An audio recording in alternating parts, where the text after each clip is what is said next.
A very good morning to all of you students. जो आज का टॉपिक हम डिस्कस करेंगे वो है डार्क फील्ड माइक्रोस्कोपी। ओके, चलिए शुरू करते हैं। एज सच, जैसे ही नेम सजेस्ट कर रहा है आपका, डार्क फील्ड माइक्रोस्कोपी, तो बच्चों इसका मतलब क्या हुआ? The microscope that form bright image against dark background is called dark field microscope. तो इसका मतलब बच्चों क्या हुआ कि मान लीजिए आपके पास कोई सैंपल है या कोई माइक्रो ऑर्गेनिज्म है, हम उसको ऑब्जर्व करेंगे। और ऑब्जर्व कैसे करेंगे बच्चों? मान लीजिए अगर उसका बैकग्राउंड बिल्कुल डार्क है, ठीक है, बिल्कुल उसका बैकग्राउंड डार्क है, तो उस कंडीशन में हम उस माइक्रोब को उस स्क्रीन पर ऑब्जर्व करेंगे। ठीक है बच्चों। और एक और बात बच्चों, ये आपके सामने जो इमेज है ये है आपकी dark field microscope. As such जो आपका कंपाउंड माइक्रोस्कोप होता है वो बिल्कुल एज सच ही है दिखने में, और जो उसके कई सारे इंस्ट्रूमेंट कॉमन है वो आपके साथ सबको पता है बिल्कुल सामने, जो मैंने पहले बताए थे। अलग इसमें चीज़ क्या है बच्चों, वो है ये आपके लाइट सोर्स हुए इसमें। ठीक है, ये जो बॉक्स बने हैं दो, ये बेसिकली ये लाइट सोर्स है। ठीक है, तो चलिए उसको आगे पढ़ते हैं। इसके प्रिंसिपल के बारे में पढ़ते हैं बच्चों, जो इसका इम्पोर्टेंट है, जिसमें समझने वाली बात है। तो इसके प्रिंसिपल की अगर बात करें तो अब आप यहाँ पे ऑब्जर्व करेंगे बच्चों, लाइट सोर्स यहाँ पे है, जो आपको मैंने दिखाया था ना पीछे। ये देखिए इस इमेज पे ये है, यहाँ पे ये है इसका लाइट सोर्स। ठीक है, चलिए ठीक है। तो बच्चों अभी मैंने आपको बोला ना कि उसका जो बैकग्राउंड है वो आपका बिल्कुल डार्क रहेगा, तभी इसको डार्क फील्ड माइक्रोस्कोप बोलते हैं।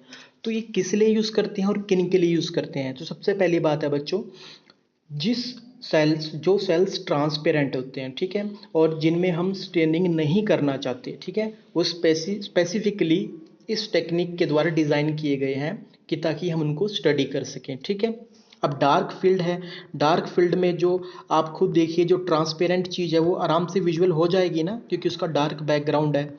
इसलिए क्या होगा, हम डार्क फील्ड के थ्रू ट्रांसपेरेंट जो हमारे स्पेसिमेंस हो गए, टिश्यूज़ हो गए, ठीक है, या फिर वो कल्चर या बैक्टीरिया जिनमें हम स्टेनिंग नहीं कर सकते। ठीक है, आपको बताया था ना हम स्टेनिंग क्यों नहीं कर सकते, क्योंकि कई बैक्टीरिया किल हो जाते हैं, ठीक है, स्टेनिंग करके, तो उनको फ़ायदा नहीं है स्टेनिंग में ऑब्जर्व करके। ठीक है, और बच्चों ये तो डार्क फील्ड के बारे में बता रहा हूँ मैं, और ब्राइट फील्ड आपके सिलेबस में नहीं है। अब आप इससे आराम से समझ सकते हैं कि ब्राइट फील्ड क्या है और डार्क फील्ड क्या है, बस छोटा सा एक डिफरेंस है। ठीक है, ब्राइट फील्ड माइक्रोस्कोपी हम किस लिए यूज़ करते हैं बच्चों? ये तो अभी मैं आपको डार्क फील्ड बता रहा हूँ ना, तो ब्राइट फील्ड किस लिए यूज़ करते हैं? जिन सेल को हम स्टेनिंग करना चाहते हैं, ठीक है, जिनमें हम स्टेनिंग करते हैं, तो उनको ऑब्जर्व करते हैं। और उसमें क्या होता है बच्चों, उसमें क्या होता है, ब्राइट बैकग्राउंड होता है। डार्क फील्ड में क्या हुआ, डार्क बैकग्राउंड हुआ, और ब्राइट फील्ड में ब्राइट बैकग्राउंड। ठीक है, बस यही एक फ़र्क है इनमें, नाम से ही आपको पता लग जाएगा। तो चलिए इसमें क्या होता है बच्चों, अब आपके पास एक लाइट सोर्स है, जो मैंने आपको बॉक्स दिखाया था ब्लैक, ये आपका लाइट सोर्स है, जिसमें क्या है, वेवलेंथ है जो 400 टू 700 नैनोमीटर की इसमें वेव्स निकलती है। ठीक है, इस लाइट सोर्स से। अब बच्चों क्या होगा, मान लीजिए यहाँ से वेव्स निकलनी शुरू हो गई, ठीक है, सोर्स से, लाइट सोर्स है।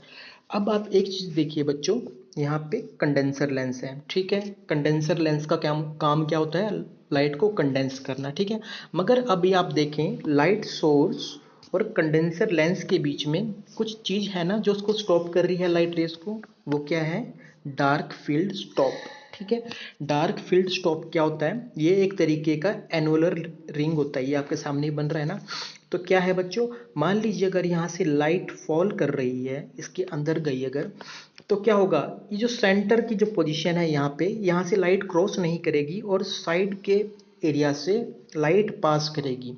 सिर्फ और सिर्फ यही फ़र्क है बच्चों ब्राइट फील्ड और डार्क फील्ड माइक्रोस्कोपी में।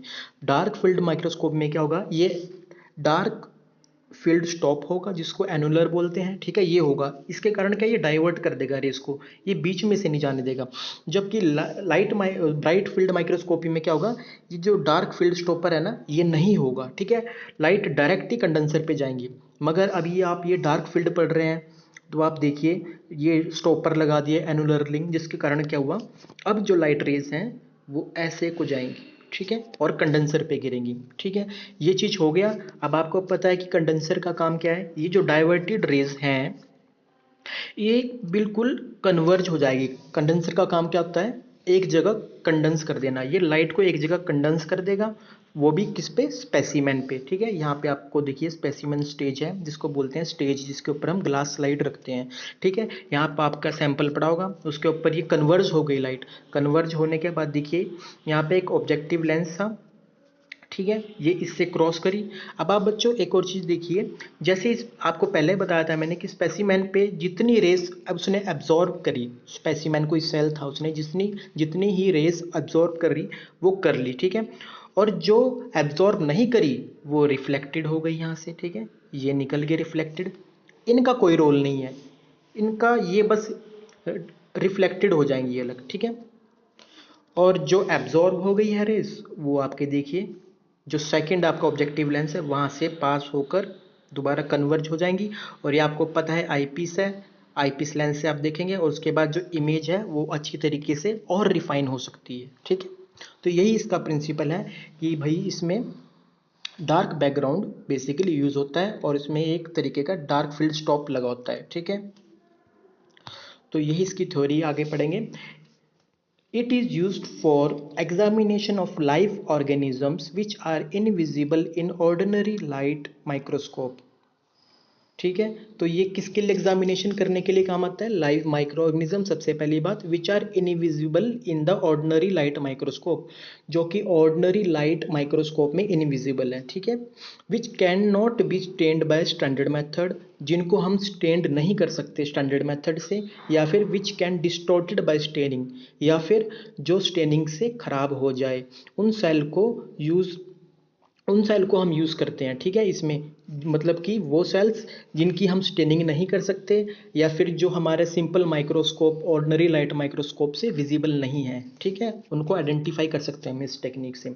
उसके बाद dark field microscope uses a dark field condenser instead of normal condenser which contain an opaque disc. ठीक है बच्चों, ये मैंने आपको बता दिया कि स्पेशली काइंड ऑफ हम कंडेंसर यूज़ कर रहे हैं इसमें। ठीक है, तो जो क्या करता है बेसिकली क्या है, जो आपको स्टॉपर बताया था ना, उससे निकलती हुई रेस को कंडेंस करेगा। The disk block those light which enter the objective lens directly. देखिए वही चीज़ है, ये डिस्क क्या करेगी, लाइट को रोकेगी। ठीक है, डायरेक्ट गिरने से। Only the light that is reflected of the specimen enter the objective lens. ठीक है, और ये चीज़ मैंने आपको सारी क्लियरली बता दी है आपके रे डायग्राम के जरिए। The specimen appears bright against a dark background because there is no direct background light। ठीक है, अब आपको पता है कि स्पेसिमेन आपका क्या है, अपीयर्स ब्राइट। अब आपका स्पेसिमेन क्या है, ब्राइट अपीयर करेगा किसके पीछे, डार्क बैकग्राउंड के। और वो डार्क बैकग्राउंड क्यों हुआ था, क्योंकि हमने एनुलर रिंग लगाया था बीच में। ठीक है, ये आपका लाइट सोर्स था। ठीक है, यहाँ से रेज पड़ी थी, बीच में एनुलर रिंग आ गया, जिसके कारण क्या हुआ, डार्क बैकग्राउंड बन गया आपका। ओके, कुछ एप्लीकेशंस आपकी इसमें ये है। This technique is frequently use to examine unstained micro organism suspended in the liquid. Okay ठीक है, ये हमारा पॉइंट क्लियर हो गया कि भी जिनको हम स्टेनिंग नहीं कर सकते उसके लिए यूज़ कर सकते हैं। To study the external features outline boundaries. ठीक है, और बेसिकली ये जो टेक्निक है आपकी डार्क फील्ड माइक्रोस्कोपी, किसके लिए यूज़ करते हैं हम, एक्सटर्नल फीचर्स हो गए, आउटलाइन बाउंड्री, मान लीजिए कोई लीफ है उसकी वेन्स का स्ट्रक्चर आपने पढ़ना हो, आउटलाइन बाउंड्रीज। ठीक है, उनके लिए कर सकते हैं। टू एग्जामिन वेरी थिन स्पायरोकीट्स, स्पायरोकीट्स होते हैं ना, जिस तरह मान लीजिए ट्रेपोनेमा पैलिडियम है जिससे साइफिलिस होता है, उनको पढ़ने के लिए काम होता है। क्यों होता है, क्योंकि ये बड़े थिन होते हैं। ठीक है, one disadvantages of direct field microscopy, जिसको DFM से भी नाम से जाना जाता है, that is sensitive to dust particle which can light up the dark background. अच्छा, इसकी कमी ये है बच्चों की इसकी ये जो माइक्रोस्कोप है ये बड़ी सफाई मांगता है। छोटे से छोटा अगर लाइट डस्ट पार्टिकल भी अगर इसके स्क्रीन पे पड़ गया ना, तो ये क्या होगा, ये उस वक्त इल्यूमिनेट करेगा, मतलब कि लाइट पैदा करेगा उस डार्क बैकग्राउंड में, जिसके कारण इंटरफेरेंस प्रोड्यूस होगी। ठीक है, कोई भी हम अगर ऑब्जेक्ट देखेंगे तो ये चीज़ नहीं होनी चाहिए इसमें। डस्ट पार्टिकल बिल्कुल इसकी सफाई अच्छे से होनी चाहिए, ठीक है, या क्लोज होना चाहिए वो एरिया। तो आई होप आपको ये समझ आया। Thank you.